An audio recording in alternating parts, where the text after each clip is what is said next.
Well, first, there's a lot of money out there, I think, that would back them if the companies are willing to take on that amount of debt. On the other hand, you know, the big are getting bigger and the little are getting scared. So they have to look for a place to go if they're going to go someplace and stay viable in the market. But the big companies have to decide, are they willing to pay up for some of these other assets? So I think there's some things out there that people would buy. There's just not a lot of it, and it's going to be expensive. Bob, what about content? Is that still expensive, or do you think that this rush of dollars into buying the best content has peaked and we'll start to see it plateau or come down? Well, you know, I'm a firm believer that content is king. Now, the question is, do you buy content to be part of a curation of different channels, like the streaming services that Amazon are doing or Apple may do? Or do you buy your own content back, in essence, by denying it to the Netflix and the Hulus and just bring it onto your own streaming services? Disney plans to do. Either way, there's going to be a cost. There's going to be a cost by not getting the license fees, or there's going to be a cost by creating original material.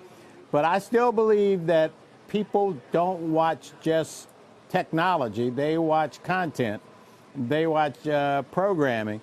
So I think content is still king. It's also a question of how do you promote and market that content so you get consumers to stick around. You got to worry about churn. You got to worry about the technology of identifying what engages your customers so they don't click off and click away.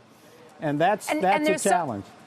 And Bob, there's so many content options now. You get overwhelmed with it in just one streaming service, Netflix, Amazon Prime Video. You've got now AT&T Warner Media that's going to launch a streaming service later this year. And all of these cost money. And if it's a standalone, $16, $17, which is what AT&T says it's going to cost. Yeah.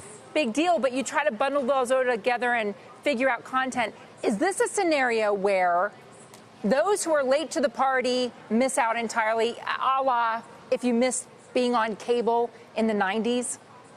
Well, you know, I don't know if that's the case. So what I do know is that there are several content companies out there that could be very attractive to somebody that want to bundle or somebody that want to add to their content. Like what? Line.